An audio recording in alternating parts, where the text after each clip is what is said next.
You wake before you're really ready to wake, and the curtains are already moving. Somebody has their hand under the coverlet feeling for anything hard or out of place. Somebody else is at the rushes by the bed, looking down instead of at you. At the door, two guards are arguing in low voices over who stood at which part of the night watch, because now there's talk one of them was bought, and that turns the whole first minute of morning sour. You can't just swing your legs out and stand up. Too many eyes. Too many hands. Too much of your body still inside their reach. So the first thing is not getting dressed. The first thing is thinning the room. One attendant is sent back. Another is pulled closer because he's been with you longer. The chest is opened in front of you. The stools are shifted. The hangings get checked. Even the pot under the bed is looked at before anyone lets you put your feet down. Then they decide you will dress there, in the open part of the chamber, with men watching the door and others watching the men who come near you. It is safer in the narrow sense, but awkward in every ordinary sense. Your shirt comes first, then a pause. Belt, then another pause. Each piece is brought separately, handled, shown, passed over. That drags the whole room into a bad mood. Servants are patted down before they cross the threshold. Passwords get traded twice because someone says he didn't hear the first one clearly. Hands keep hanging near sword hilts, even while they're helping with sleeves and buckles. Nobody moves naturally anymore. Even the familiar people start looking careful in that stiff, over-respectful way people do when they know one wrong reach could get them seized.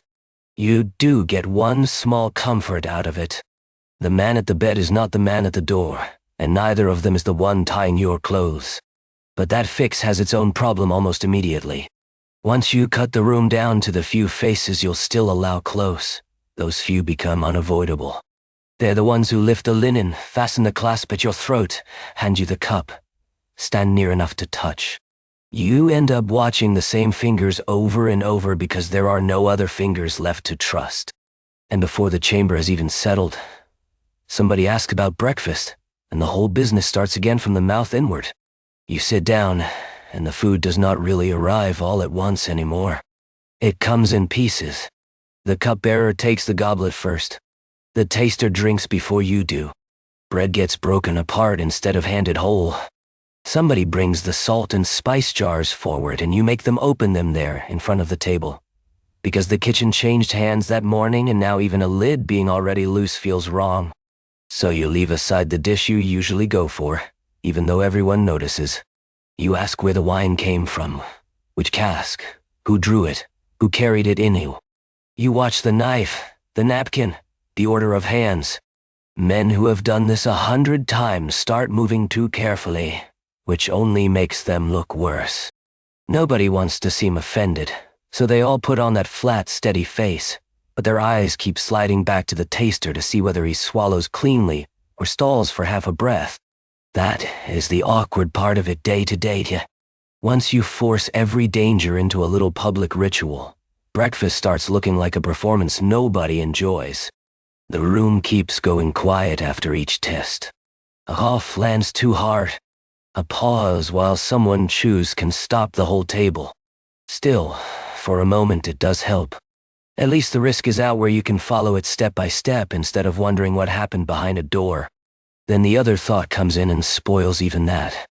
If the same cupbearer always takes the cup, if the same taster always drinks first, if everybody knows exactly which vessel you will accept and which dish you will refuse, then the protection has its own pattern now. Someone can study that. Someone can get to the men proving the meal safe. By the time the trenchers are pulled away, you are already looking at the physician's draft, the servant with the towel, the chaplain waiting close, and those feel worse because they have to come nearer. By then the problem is not the table anymore. It is the men who have to lean over you. The physician comes with a vial and wants your wrist in his hand. The barber comes with steel. The priest wants everyone else sent back so he can speak low and close. None of them can do their work from across the room, so they get stopped at the door, searched, asked what they are carrying, and made to wait while some officer decides which knife, which bottle, which cloth actually crosses the threshold. So the care happens half like service and half like inspection. A sore place is looked at, while 2 guards stand near enough to see the physician's fingers. A shave turns into a stiff little ceremony where somebody watches the basin, somebody watches the razor, and you sit there trying not to move while another man holds your jaw in the light. Even confession is not really private anymore. The priest gets his place near you, but not much of one, and everybody in the room pretends not to hear what they are obviously trying to hear. Still, you let it go on because the alternative is worse. Hair grows, fevers come, cuts swell, and a king who will not be touched starts looking frightened before dinner. So the same few men keep being admitted. The chamber settles when familiar faces appear.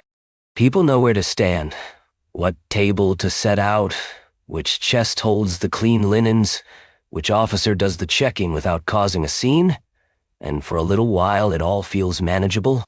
Then that creates its own trouble.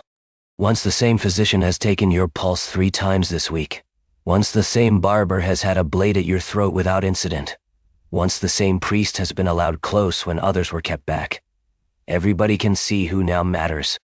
Courtiers notice it, servants notice it, and those men notice it too.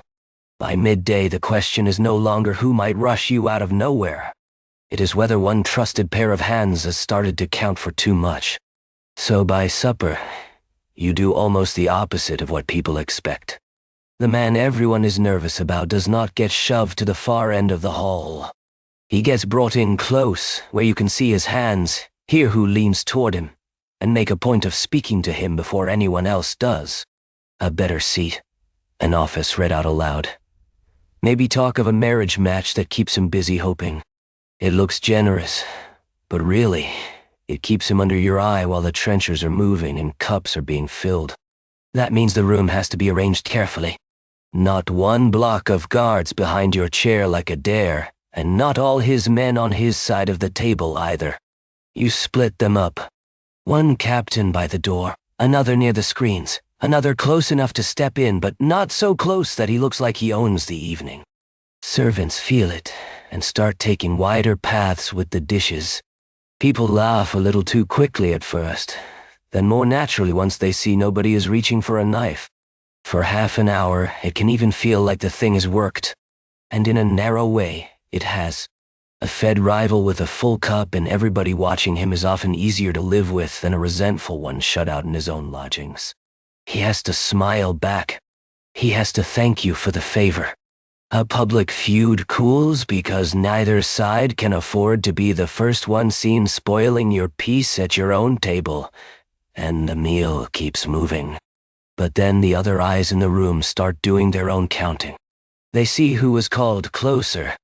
They see who got first hearing, who was handed meat by the carver before the others, who you let answer you without being cut off. Men who were calm an hour earlier begin sitting straighter. A brother, a nephew, a son-in-law starts to look less like company and more like a possibility.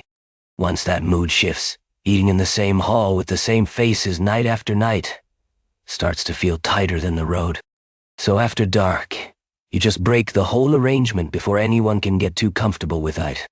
Carts are called up, chests shut, papers snatched off tables and tied up in bundles, the pantry sealed before half the kitchen even knows where it is going.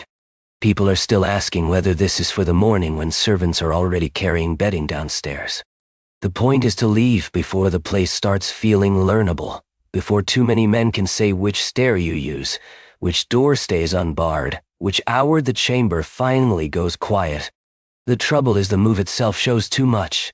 Roads have to be taken, bridges crossed, local men warned, rooms opened. So you keep changing the timing as you go. One message says midnight, another says dawn, and then you arrive when neither group expected it. At the new house, nobody gets to settle you neatly. One officer has 1 key, another has the second, a third keeps the chest seal. And after you come in, they still shift you again, from the chamber everyone prepared into some smaller room farther in. Men with swords stay inside the residence now, not just at the gate, which tells everybody plainly enough how little trust there is. For a day or so, that actually helps. The old corners are gone. The men who had started to know the rhythm have to start over. Everyone is too busy dragging in plate, finding candles, counting bedding, arguing over where the bread chest went, and trying to get a fire lit in the right room to manage much else. Even the whispering thins out because people are short of sleep and still looking for their own servants. But then the new place begins making its own problems. Too many hands have touched too many things. A temporary kitchen means unfamiliar boys carrying knives through strange passages. Guards doing night checks keep opening the wrong doors. Someone bangs at a chamber in the dark because the sleeping room was changed again, and half the household was not told. You can feel safer while the whole court is in motion, right up until morning brings a ride, a hunt, or some public showing, and then you are back outside with open ground around you. Once you are mounted and out where people can see you, the whole thing eases for a bit. Men bow, caps come off, petitions are held out at a distance, and nobody wants to be the one seen grabbing at a king in daylight. So you use that. You keep the horse moving just enough that nobody gets too close on foot, answer from the saddle when you can, and make men kneel before they speak so their hands stay low and occupied. But outside has its own nonsense. A horse shies. Somebody rides up too fast, an escort drops back to talk, the road pinches between hedges or trees, and suddenly the neat shape around you is gone. Then it turns into little corrections every few minutes. You wave one petitioner back, because he has come in too near the stirrup. You shift to the wider track instead of the shorter one. You let the loud, loyal crowd bunch around you in the market square, then leave before cheering turns into pushing. That is the useful part of being seen. In the open, loyalty becomes a performance, and performance helps. Too many faces are watching. Too many people would have to decide all at once to do nothing. For an hour or two, it can almost feel simple. You hunt, or hear a request, or ride past people shouting blessings, and authority itself holds a bit of space around your body. Then the ceremony ends, or the hunt stretches out, or you turn in at some lodging where the walls are not yours, and the servants are not yours either. The crowd drops away first, then the noise, then the witnesses. By the time boots are off and doors are being chosen again, you are back to the same small knot of men who pour, carry, watch, and sleep nearby. And night still asks the same ugly question as morning. Who stays close enough to wake and save you? And who has just been handed the easiest reach they will ever get?